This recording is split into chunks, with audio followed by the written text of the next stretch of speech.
Bonjour les amis, comment allez-vous? Rock Your Life, l'émission qui bouge et vous fait bouger.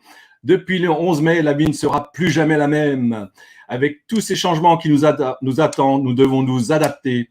Et non seulement nous devons nous adapter, mais si nous voulons réussir, nous devons nous transformer. Les changements, ça vient de l'extérieur et la transformation, ça vient de l'intérieur. Et pour vous y aider, Rock Your Life, l'émission qui bouge et vous fait bouger avec tous les soirs un thème, un invité et un message. Le thème de ce soir, c'est notre capitale d'intelligence émotionnelle. Et pour ça, une invitée, c'est à la fois elle a été une manager, elle a été directrice des achats pendant une vingtaine d'années dans l'industrie automobile et aéronautique. Elle est coach certifiée et formatrice et spécialiste de l'intelligence émotionnelle. Et elle a un cabinet qui s'appelle Sapiens Coaching. Pardon. Son nom, veuillons accueillir Sandra Beckrich.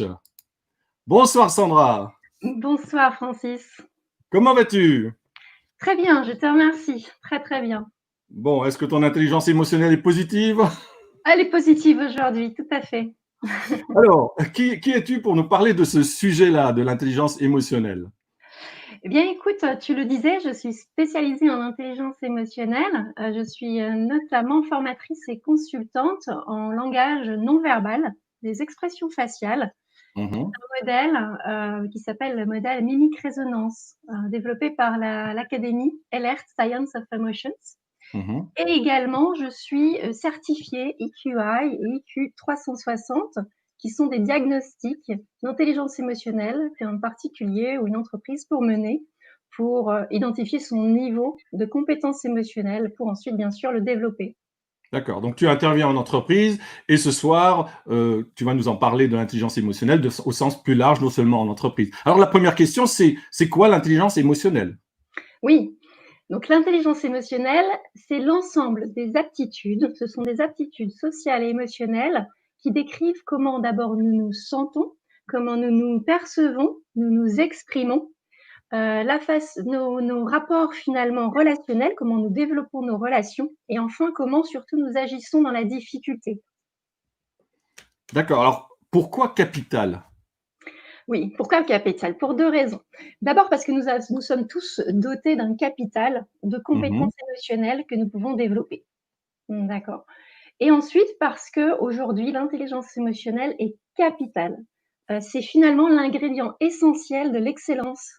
Il a été reconnu dans beaucoup d'études récentes, notamment Mhm. une menée dans plus de 15 pays auprès de 40 organisations, que l'intelligence émotionnelle prédisait mieux le succès des équipes que l'intelligence cognitive générale.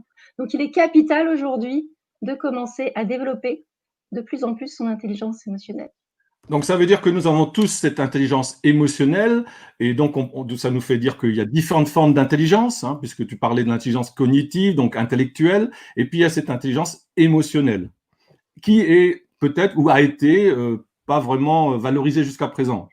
Oui, tout à fait. Effectivement, nous avons beaucoup reconnu pendant de nombreuses années l'intelligence cognitive générale, c'est-à-dire ce Mhm. qu'on connaît tous être le QI, donc le quotient intellectuel. Pour autant, il est reconnu depuis aussi plus d'une vingtaine d'années que l'intelligence émotionnelle est finalement la clé de la réussite personnelle et professionnelle. C'est-à-dire qu'à compétence intellectuelle égale, c'est l'intelligence émotionnelle qui distingue et démarque les leaders, les personnes qui réussissent et qui sont les plus heureuses des Mhm. autres personnes. D'accord, donc c'est encore relativement récent, mais pourtant c'est pas encore autant développé qu'on aimerait bien ou que tu aimerais bien, j'imagine. Oui, tout à fait, effectivement. C'est-à-dire la discussion en entreprise, notamment autour du sujet des émotions, reste encore un peu tabou. C'est-à-dire qu'il est assez commun de parler de nos émotions dans la vie de tous les jours. Reste encore l'importance de travailler ces émotions, de savoir les gérer. En Mhm. entreprise, nous voyons deux situations. Soit des sociétés et entreprises qui répriment certaines émotions, c'est-à-dire qu'il est interdit finalement d'exprimer trop de joie, hein, ça peut être Mhm. un premier cas. Et on a aussi des sociétés qui imposent finalement certaines émotions. C'est ce qu'on peut voir aussi ces dernières années comme étant l'imposition finalement du bien-être. On doit sourire, on doit jouer, finalement, on doit montrer bonne figure. D'accord. Voilà. Alors, tu dis dans l'entreprise, alors tu dis que c'est un peu tabou, ou du moins c'est dans certaines entreprises, on n'en parle pas trop, mais dans la vie de tous les jours aussi, quelque part, c'est pas forcément non plus, on va pas toujours parler de ses émotions, les montrer, les exprimer. Oui, tout à fait. Donc la question, c'est finalement, ce que tu es en train de dire, c'est que les émotions sont très importantes dans le quotidien, dans notre quotidien. Oui, tout à fait. Alors, donc, tu vas nous montrer un peu comment un peu les apprendre, ces émotions, et comment peut-être mieux les gérer, je ne sais pas, c'est ça? Oui. Ou développer notre capital, c'est surtout ça? Développer, j'aime bien dire développer son capital, parce que la gestion des émotions est une partie de l'intelligence émotionnelle. Il y D'accord. a, au-delà de la gestion des émotions, il y a aussi notre capacité à gérer le stress, notre capacité à être en relation avec les autres, notre capacité à prendre des décisions. La D'accord. prise de décision, notamment, est une capacité, d'ailleurs reconnue comme étant une compétence clé par le Forum mondial de l'économie.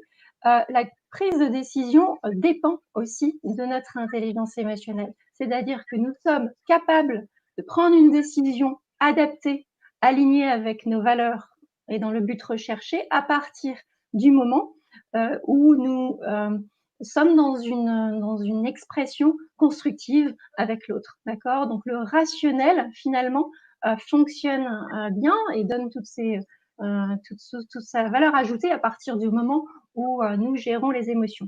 Alors, Voilà. est-ce que tu peux nous donner un exemple, peut-être? Oui, tout à fait. Alors moi, dans ma vie professionnelle, j'ai passé plus de 18 ans dans l'industrie automobile et aéronautique. J'ai vécu énormément de situations de difficultés de communication entre les services, et puis parfois même de conflits, menant parfois à des conflits. Et finalement, ces difficultés relationnelles étaient essentiellement liées à des émotions de frustration récurrentes, des émotions donc de colère presque parfois, ou alors des émotions de résignation ou de déception. Et finalement, le fait que les émotions n'étaient pas exprimées, cela a aussi privé chacun d'exprimer son besoin. Donc, à partir du moment où on comprend la fonction d'une émotion, le message que ces émotions veulent nous passer, et que nous savons identifier les émotions des autres et que nous rentrons en résonance, alors les échanges deviennent constructifs. Les décisions sont prises de manière efficace, et cela permet finalement d'explorer les stratégies, les actions possibles, répondant aux besoins des deux interlocuteurs. Donc, ce Voilà. que tu es en train de dire, c'est qu'il faut à la fois bien identifier ses émotions, parce que si on ne les a pas identifiées, on va peut-être avoir un comportement qui n'est pas adapté ou efficace, c'est ça? Oui, c'est ça. C'est-à-dire que si on n'identifie pas, par exemple, la frustration d'un collègue ou d'un client ou d'un fournisseur, on peut Ou d'un passer, ami? ou d'un ami, tout à fait, on peut passer à côté et bien d'un blocage. C'est-à-dire que l'interlocuteur, prenons un fournisseur par exemple, qui émet une expression émotionnelle de frustration sur son visage par exemple et qu'on ne le détecte pas, eh bien on peut passer à côté d'un point qui l'a dérangé. On est en négociation par exemple et le fournisseur nous fait une expression de frustration ou de mépris, par exemple. On peut, et il est important d'identifier cette émotion parce qu'on peut entrer en résonance et par exemple lui dire je vois bien ou j'ai l'impression que vous êtes sceptique. Cela permet d'abord à l'interlocuteur de confirmer si cette émotion est effectivement vraie, de dire oui, effectivement, quelque chose me chagrine ou je ne suis pas d'accord sur un point, et D'accord. de traiter le problème, de traiter le blocage, le frein, et de permettre à l'interlocuteur de revenir dans ce qu'on appelle la route émotionnelle du oui. C'est-à-dire d'aller ensemble vers un objectif commun répondant aux besoins des deux parties. D'accord. Alors, il me semble qu'il y a différents types d'émotions, c'est ça? Oui, tout à fait. Bon, je pense qu'aujourd'hui, il est assez compris qu'il n'existe ni des émotions positives ni négatives. On parle plus d'émotions agréables ou désagréables. Mais il y a effectivement, moi je préfère ces termes, 3 familles d'émotions. D'accord. Il y a les familles qu'on appelle défensives, Mhm. la peur, la tristesse, la honte, la culpabilité. Nous avons les émotions coopératives, que sont la joie, l'amour, l'intérêt, et puis enfin les émotions défensives. Donc là, on est sur la colère, le mépris, le dégoût. D'accord? Donc les émotions défensives, finalement, servent à nous permettre de nous protéger, de retrouver des ressources, d'appeler à l'aide éventuellement. Les émotions coopératives, eh bien, nous permettent d'aller vers l'ouverture, vers les autres. Et puis les émotions défensives, eh bien, elles sont importantes aussi, puisque la colère, par exemple, nous aide à entrer dans des actions de combat. Défensive ou offensive? La colère. Offensive, hein, la colère, oui. Parce que finalement, elle rentre dans le champ d'un système de motivation, d'action. On veut retrouver son statut social, on veut se défendre notre position. D'accord, ok. Alors, donc, si on comprend qu'il y a différentes formes d'émotions, différents types d'émotions, et si on arrive à mieux les reconnaître, qu'est-ce que tu peux nous donner comme conseil pour mieux gérer nos émotions ou les situations émotionnelles?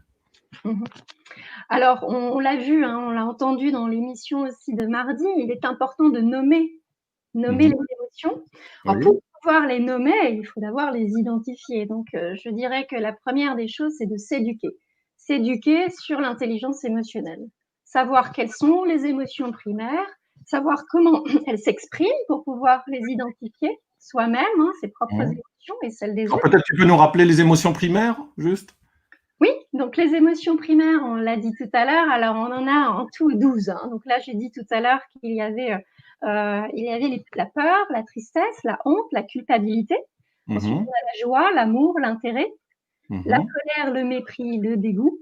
Et puis, il y en a deux autres qui font partie des émotions primaires aussi, qui sont la fierté et la surprise. Elles sont assez particulières, ces émotions. Voilà. La surprise, par exemple, c'est une émotion de transition. Il y a toujours une autre émotion derrière. Voilà, donc pour revenir sur les clés, effectivement, d'abord, il faut s'éduquer sur l'intelligence émotionnelle. Mais moi, j'aimerais bien te donner ici 3 clés pour entrer en résonance avec les émotions des autres. Voilà. Alors, donne-nous ces clés. Voilà. Alors, la première, c'est d'abord de remarquer un signal non verbal, éventuellement, ou d'observer la personne, d'observer l'émotion, et donc de faire une pause empathique. Si nous voyons une émotion chez son interlocuteur qui est relativement intense, il est important de faire une pause empathique pour accueillir l'émotion. Donc, ce que tu appelles pause empathique, c'est un silence? C'est un silence. Ça peut être éventuellement ce qu'on appelle un hochement de tête, par exemple. D'accord? J'accueille. Ok. J'accueille l'émotion. Si c'est une émotion de joie, on peut accueillir avec un sourire, bien sûr. On a le droit de rigoler avec l'autre? On a le droit, puisque les émotions sont contagieuses. De toute façon, ce sera difficile de ne pas rire, de ne pas se rire. Ensuite, la deuxième chose, c'est éventuellement, si on se sent capable de le faire, c'est de faire une déclaration miroir. Il y a certes, une déclaration miroir, c'est juste dire ce que l'on voit. Par exemple, vous froncez des sourcils, ou voilà, ou vous souriez. Voilà. Ça, on commence à entrer en résonance en partageant ce que l'on voit chez l'autre. Et enfin, la troisième clé, c'est là d'entrer en résonance avec une phrase de résonance. La phrase de résonance est tout simplement d'exprimer l'émotion que l'on perçoit et que l'on a évidemment préalablement vérifié avec tous les signaux émotionnels. Par exemple, comme on l'a dit tout à l'heure, hein, je vois que vous semblez sceptique, par exemple. Ou alors, avec les enfants, par exemple, c'est « je vois que tu es en colère ». D'accord. Donc là, finalement, c'est une façon d'entrer en résonance puisque nous accueillons l'émotion de l'autre. L'autre va peut-être confirmer, tout ça, redire « oui, je suis en colère, effectivement », ou alors « oui, je suis sceptique ». Et puis ensuite, expliquer pourquoi. Et c'est ça qui est intéressant, c'est qu'ensuite, on rentre enfin dans un échange constructif sur les besoins de la personne qui ne sont pas satisfaits et on peut ensuite avancer vers des stratégies. Voilà. Alors, j'ai bien compris les deux premiers, donc cette écoute empathique, de silence, et ensuite de nommer la situation, ce qu'on voit. Et après, l'explication, j'ai juste pas bien compris. Pour l'entrée, se mettre en résonance? C'est-à-dire, c'est toi qui mets des mots sur où tu cherches à comprendre ce que vit la personne? Alors, non, en fait, on vient dire avec une phrase l'émotion que l'on perçoit. Par exemple, j'ai l'impression j'ai l'impression que vous êtes triste, ou alors vous semblez triste.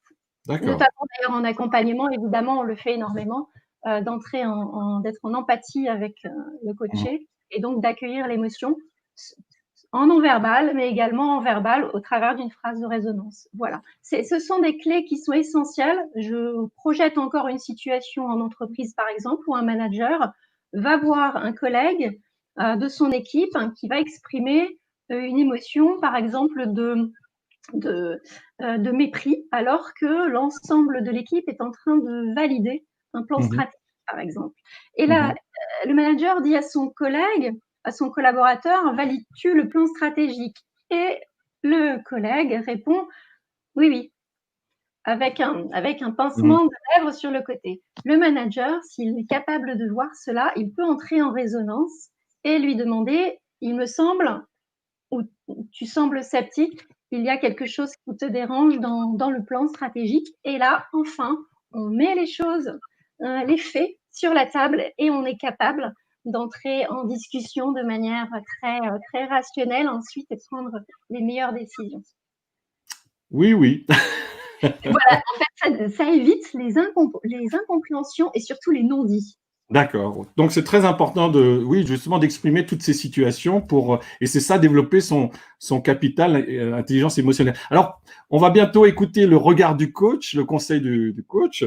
Quel est le message que tu voudrais faire passer pour terminer notre échange? Alors, mon message, c'est que c'est une bonne nouvelle finalement aujourd'hui, de parler d'intelligence émotionnelle, et que dans le contexte actuel, finalement développer son intelligence émotionnelle est un levier puissant.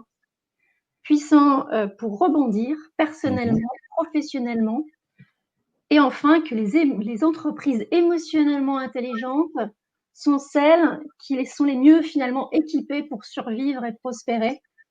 Aujourd'hui, je pense que le contexte a absolument besoin que les entreprises et les particuliers rehaussent leur niveau d'intelligence émotionnelle pour s'en sortir.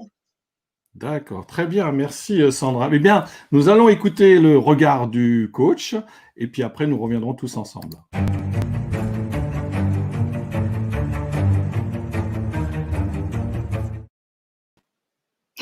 Bonjour à tous. Eh bien, quand on voit qu'on traite déjà cette semaine 2 fois le sujet sur les émotions, on se dit que c'est encore un terrain qui est largement exploitable. Exploitable, la première exploitation, je voudrais juste le rappeler, c'est en 1990, Dan Coleman, c'est lui qui a écrit 2 tomes sur l'intelligence émotionnelle. Pour rappel, on avait déjà regardé, je vous avais déjà parlé en fait d'une émotion qui peut se transformer en sentiment à partir du moment où elle n'est pas traitée. Admettons que vous ayez eu un incident au supermarché ou peu importe, ou en voiture, et un sentiment de colère va se développer. Si vous ne traitez pas cette émotion, eh bien en fait, elle va se transformer en sentiments. Ça peut être des sentiments comme la frustration parce que vous n'avez pas eu raison, mais ça peut aller beaucoup plus loin comme le rejet si l'affaire se tourne mal. En fait, quand on parle d'émotion, pourquoi on parle d'intelligence émotionnelle? Souvenez-vous, vous avez déjà certainement entendu cette phrase qui est le plus intelligent est celui qui cède. Dans cette phrase, il y a déjà le mot intelligent. Mais intelligence pas au sens propre du terme, dans ce sens où on fait référence au QI. C'est tout simplement parce que il y a une prise de recul. Et si vous êtes dans l'effet inverse, en fait, ce qui va se passer, c'est que vous ne lâcherez pas, vous serez dans l'obstination, vous serez dans l'entêtement, et au final, eh bien, vous serez dans la non-écoute de vous-même, et vous pourrez engendrer à ce moment-là les sentiments de frustration, rejet, abandon ou autre. En fait, les mots, que ce soit colère, etc., ou bien joie, si je commençais par le mot joie, c'est beaucoup plus positif, eh bien les mots MOTS, ils vont se transformer à un moment en mots MAUX. L'inverse est d'ailleurs valable, c'est-à-dire que souvent, on n'arrive pas à mettre des mots MOTS sur nos mots, tellement MAUX, tellement ceux-ci sont impalpables. Bref, vous l'avez compris, tout cela n'est qu'une histoire de mots. Voilà le regard du coach pour ce jour. Eh bien, merci beaucoup Christine. Voilà, Sandra, qu'est-ce que tu as envie de rajouter par rapport au regard du coach? Eh bien, je remercie Christine parce qu'effectivement, c'était très important de distinguer aussi émotions de sentiments et que les émotions dysfonctionnelles peuvent mener ensuite à des sentiments qui peuvent effectivement pénaliser la santé physique ou mentale. Donc, c'est tout à fait juste et je valide complètement cette remarque et ces apports. Merci Christine. Très bien. Bien, merci Merci. beaucoup, Christine, pour ce regard, le regard du coach. Je te fais disparaître. Bonne soirée. Au revoir. Voilà, merci beaucoup Sandra d'avoir accepté mon invitation et de nous avoir éclairé sur cette notion d'intelligence émotionnelle et surtout de nous donner des pistes sur comment développer cette intelligence émotionnelle qui, à mon avis, est capitale, comme tu nous l'as fait comprendre. Et j'espère que ça va se développer de plus en plus. En tout cas, je crois que c'est un peu ta mission aujourd'hui. Exactement. Voilà. Eh bien, merci beaucoup d'avoir accepté cette invitation. Merci. Bonne soirée, à très bientôt. Merci, à bientôt. Au revoir. Au revoir Sandra. Merci beaucoup, chers amis. L'émission arrive à sa fin. Nous, 17h37 demain, vendredi, donc le dernier live de la semaine. Demain soir, nous aurons comme invité Claude Garcia Zunino qui va nous parler de l'humain au cœur de la crise. Et oui, ça va être un sujet assez surprenant. Vous allez voir, il y a peut-être toujours cet aspect humain que nous venons de voir ce soir, mais surtout au cœur de la crise. Je vous laisse découvrir demain. Alors, rendez-vous demain, 17h37. Prenez soin de vous. Je vous embrasse. À bientôt.